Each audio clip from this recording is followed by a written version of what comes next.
Welcome back, dear students. In the previous lectures, we already started chapter 4, transpiration.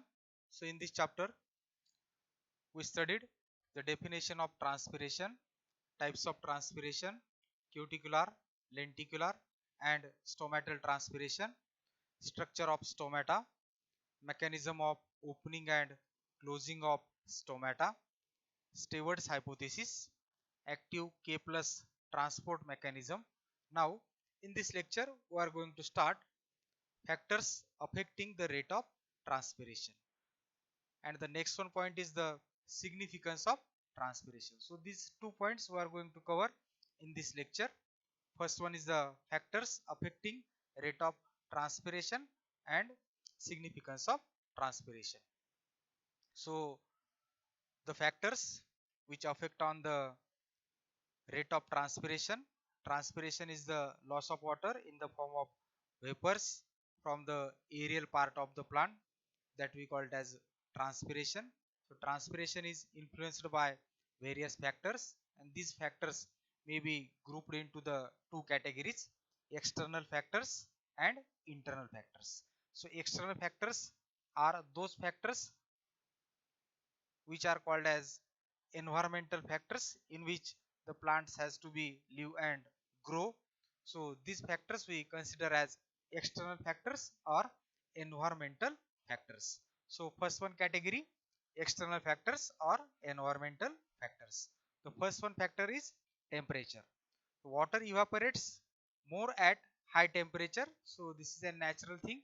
When the temperature is high, the water evaporates more than at low temperature, and as a result of this, increase in temperature increases the rate of transpiration. So that we seen that the absorption of water and minerals are increased when the temperature has been increased, because there is a heavy loss of water takes place from the aerial part of plant during transpiration. So it brings the more water to the aerial part of the plant. So as a result of increase in temperature, there is increased rate of transpiration. But in case of cotton and onion, there is decline in stomatal opening at temperature exceeding 30 degrees Celsius. So rate of transpiration is proportional to the increase in temperature. So when temperature increases, rate of transpiration also get increase, and when the temperature is low, the rate of transpiration is also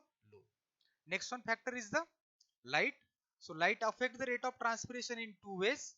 The first way is by increasing the temperature, that we see now. By increasing the temperature, light increases the rate of transpiration. And the second one is the light affects the opening and closing of stomata by increasing or decreasing the turgidity of the guard cell. So that we seen in the mechanism of opening and the closing of stomata. When the starch has been converted into the glucose is osmotically active. It increases the osmotic pressure of the guard cell.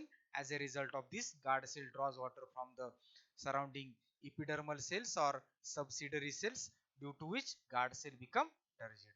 When the guard cell become turgid, stomata get open, and when glucose has been converted into the starch, it decreases the osmotic pressure of the guard cell. Exosmosis occurs in the guard cell become flaccid, and the stomata get closed. So during daytime, stomata are open. During daytime, starch has been converted into the glucose, so it increases the turgidity of the guard cell.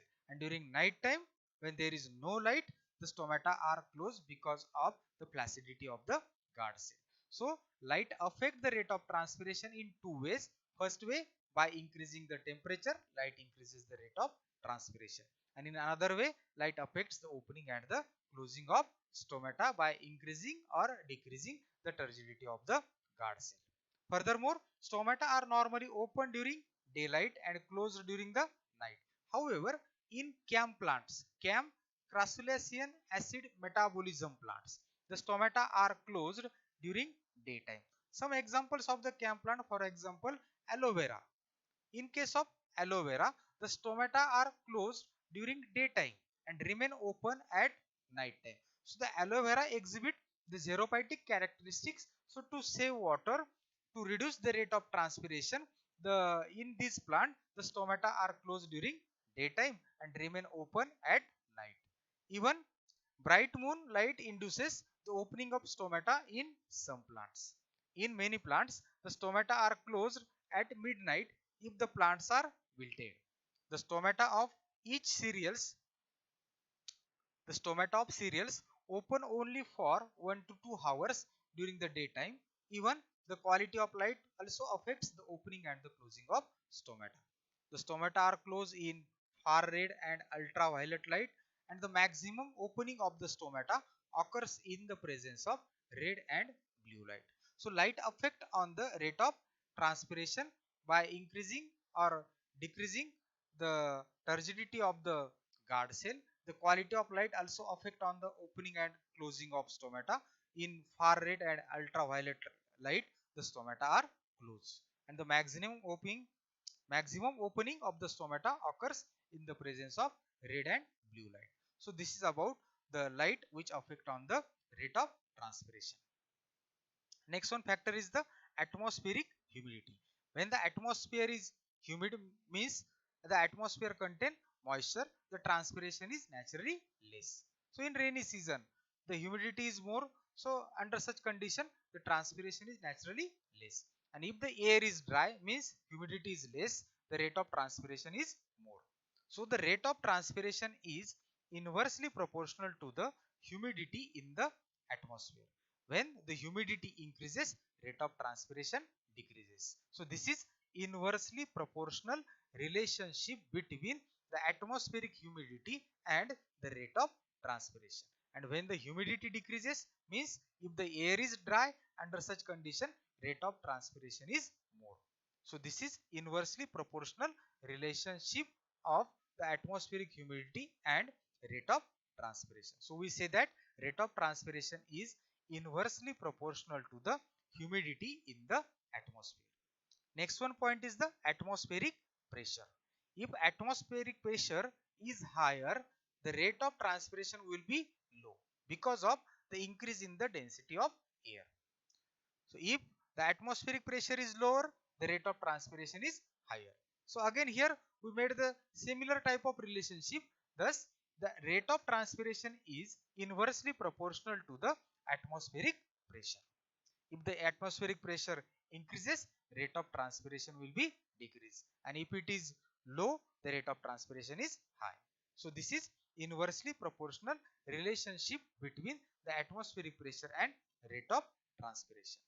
Thus the rate of transpiration is inversely proportional to the atmospheric pressure. Next factor, water content of soil or soil water. So plant absorb enough water if water is available in the soil, and if there is a scarcity of water in the soil, the plant cannot able to absorb that much amount of water. So plant absorb enough water if water is available in the soil, and if the rate of absorption is less, it results in the decrease in the rate of transpiration. When the low amount of or less amount of water has been present in the soil, the plant cannot able to absorb it. So this is the rate of absorption, and when the rate of absorption is less, it results in the decrease in the rate of transpiration. Soil water controls the rate of transpiration if the enough water has been present in the soil. So rate of absorption of water and rate of transpiration, they are closely related to each other. If the sufficient amount of water has been present in the soil, then and then plant able to absorb it. If the rate of absorption is less, it results in the decrease in the rate of transpiration. Next factor is the air current or wind. When wind blows, it removes water vapors from the vicinity of the plant. Vicinity means very close, from the very close of the plants. So when wind blows, it removes water vapors from the vicinity of the plant, and as a result of this, the humidity of the surrounding air near the plant decreases. When humidity near the plant decreases, the rate of transpiration increases. So it is inversely proportional relationship between the wind and the rate of transpiration.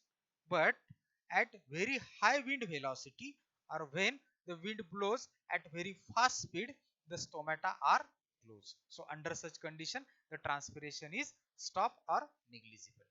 So when wind blows, it removes water vapors from the vicinity of the plant. So under such condition, the rate of transpiration increases. So when the humidity near the plant decreases, then the rate of transpiration increases. And when the humidity near the plant is more, then the rate of transpiration is low. So humidity affect on the rate of transpiration. Next to this is the second category, internal factors. So internal factors comprises the plant's various parts that affect on the rate of transpiration. As you know that the leaves are the main transpiring organ, while the stomata is the main pathway in the rate of transpiration. So the first one internal factor we are going to study is the size of leaves. The rate of transpiration increases if leaf size is more, because leaves are the main transpiring organ, and if the leaf size is more, then the rate of transpiration is also more. The rate of transpiration is reduced by reducing the leaf size, so that we seen in the xerophytic plant. So these plants having reduced leaf size to reduce the rate of transpiration. So when the leaf size is more, the rate of transpiration has been more, and if the reduced leaf size reduces the rate of transpiration, as we seen in the xerophytic plants. Next factor is the coating of cuticle, wax, cutin. So these coatings has been present on the leaf surface. For example, cuticle, wax, cutin, etc. So it reduces the rate of transpiration. So this is the one of the xerophytic adaptations seen in this plant, where these plants has been grown in the areas where there is a scarcity of water or low amount of water has been present in the soil. So in such plant, a cuticle, wax, cutin has been present on the leaf surface that reduces the rate of transpiration. Next to this is the number and size of stomata per unit area. So as you know that the role of stomata, about 95% of the water loss has been takes place through the stomatal transpiration, through the stomata. Stomata are the minute pores or opening present on the leaf surface. So the rate of transpiration is depend upon the stomata per unit leaf area. If the number of stomata are more, the rate of transpiration is more. And in addition, if the stomatal aperture is large, the rate of transpiration is also more. So the number of stomata varies from 50 to 300 per square millimeter leaf area. So under such condition, if the number of stomata per unit leaf area is more, the rate of transpiration is also more. And in addition to this, if the stomatal aperture is large, the rate of transpiration is also more. So this is the third one factor, number and size of stomata per unit area. Next one factor, that is the fourth one, water content of mesophyll cells. So during the process of transpiration, the water lost in the form of vapors is actually lost from the mesophyll cells of the leaf. When there is less water in the mesophyll cells, the rate of transpiration is reduced considerably. So when the mesophyll cell contain less amount of water, it shows reduced rate of transpiration, because the water lost in the process of transpiration is actually lost from the mesophyll cells of the leaf. And when there is a less water in the mesophyll cells, the rate of transpiration is reduced considerably. Next one factor, root shoot ratio. The rate of transpiration is increased with increase in root shoot ratio. What I said, the rate of transpiration is increased with increase in root shoot ratio. So for example, a sorghum has more extensive root system than that of corn. So hence it transpires at higher rate per unit of leaf surface than corn, because it having the extensive root system. So such extensive root system brings more water from the soil. So the rate of transpiration is more in the sorghum than the corn. The sorghum root system provides more water to its shoot than the corn root system. Thus the rate of transpiration is directly proportional to the root shoot ratio. So in case of sorghum, it having more extensive root system than that of the corn. Also, it transfer at a higher rate per unit of leaf surface than the corn. So under such condition, rate of transpiration is more in the sorghum as compared to the corn. So we made a statement that rate of transpiration is directly proportional to the root shoot ratio. Next to this is the significance of transpiration. So during transpiration, a very large amount of water has been lost in the atmosphere in the form of vapors. So the transpiration is one of the physiological process where it having certain significance. So this significance of transpiration we are going to study in this point. The first one is the circulation of water in the plant. The process of transpiration develops a continuous water stream from the root to the aerial parts of the plants. So this we seen in the absorption of water and the ascent of sap. The transpiration pool or transpiration force develop in the aerial part of the plant sucks water from the leaves. So water forms a continuous column or a water stream from root to the aerial part of the plant. So because of the process of transpiration, the plant can able to develop a continuous water stream from the root to the aerial parts of the plant. Therefore, it increases the rapidity of water translocation. This upward movement of water helps in the better growth and the photosynthesis of the plant. So the circulation of water in the plant has been takes place by the process of transpiration, because this process develops a continuous water stream and increases the water translocation from root to the aerial parts of the plant. So this upward movement of water helps in the better growth and the process of photosynthesis of the plant. So this is the first one, significance of transpiration, that is circulation of water in the plant. Next one is the absorption of minerals and their distribution in the plant. Transpiration is directly proportional to the rate of absorption of water and minerals, because when the rate of transpiration increases, then there is increased absorption of water. So this we seen in the mechanism of water absorption. When the rate of transpiration increases, then there is increased absorption of water. Transpiration stream which extend from the root to the leaves brings more rapid transport of mineral nutrients by the mass flow of water through the xylem tissue. So the mineral nutrients required for the growth and development of the plant has been obtained from the soil. So these mineral nutrients are dissolved in the water and that has been absorbed by the root of the plant.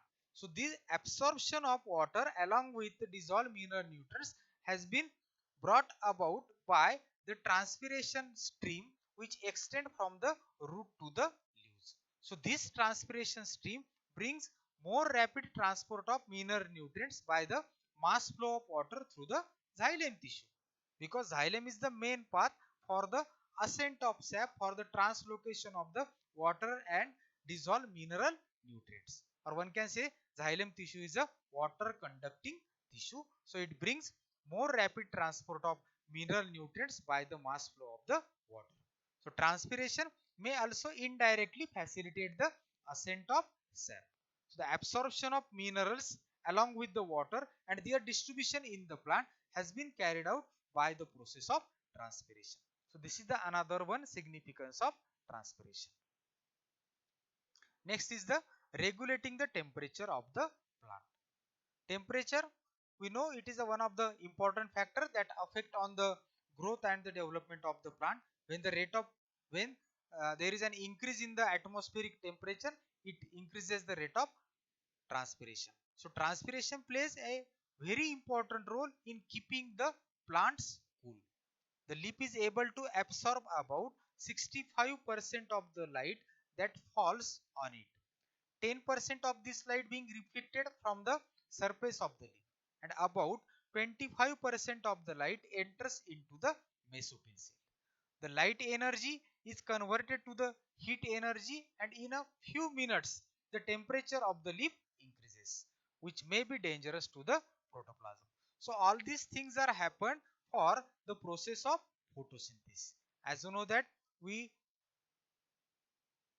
say that the photosynthesis is an important process by which the plants can able to synthesize their own food material. So the photosynthesis has been carried out by the green leaves. So for this, the light energy has been converted into the chemical energy during the process of photosynthesis. So the light is able to absorb about 60% of the sorry the leaf is able to absorb about 60% of the light that falls on it, of which 10% being reflected from the leaf surface, and about 25% of the light enters into the mesophyll cell. When this light enters into the mesophyll cells, in a few minutes this light energy is converted to the heat energy and the temperature of the leaf has been increased, so which may be dangerous to the protoplasm.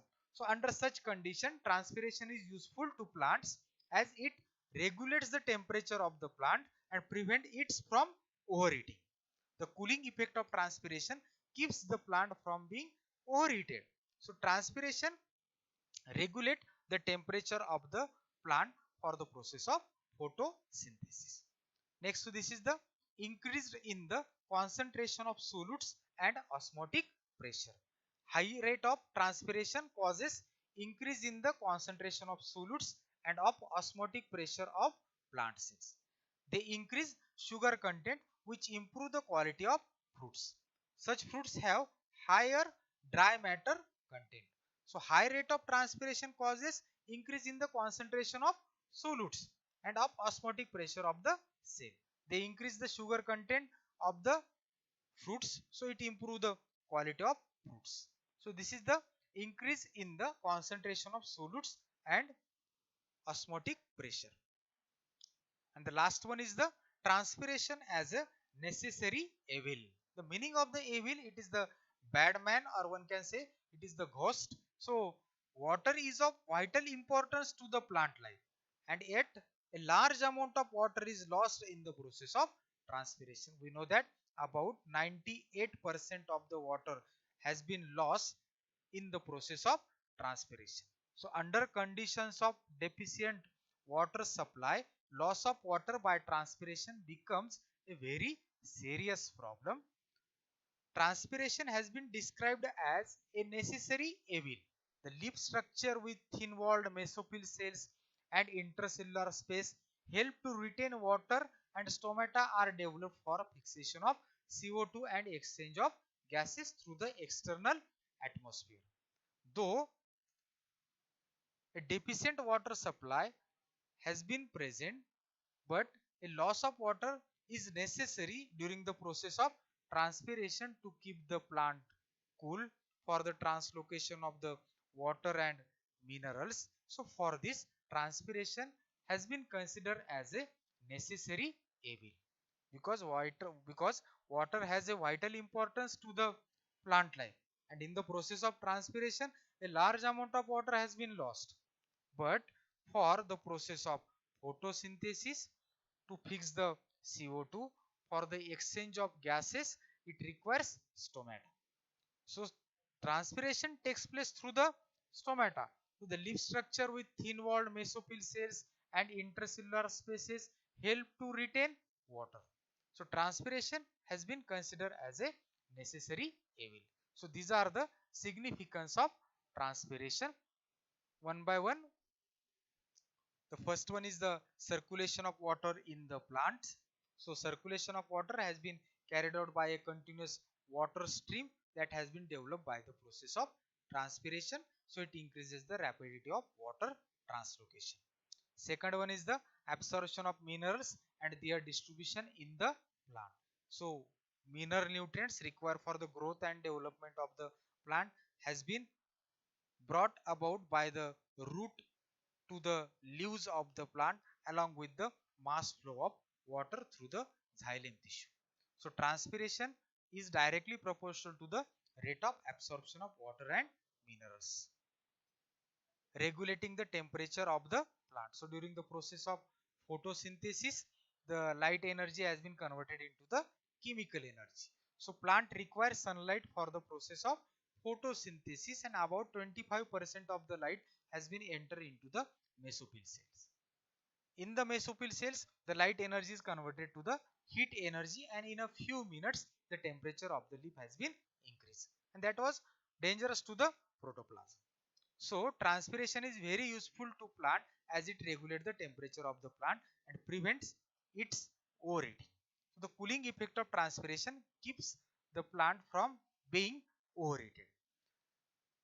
Transpiration increases the concentration of solute and osmotic pressure. And the last one is the transpiration is considered as a necessary evil. Whether it is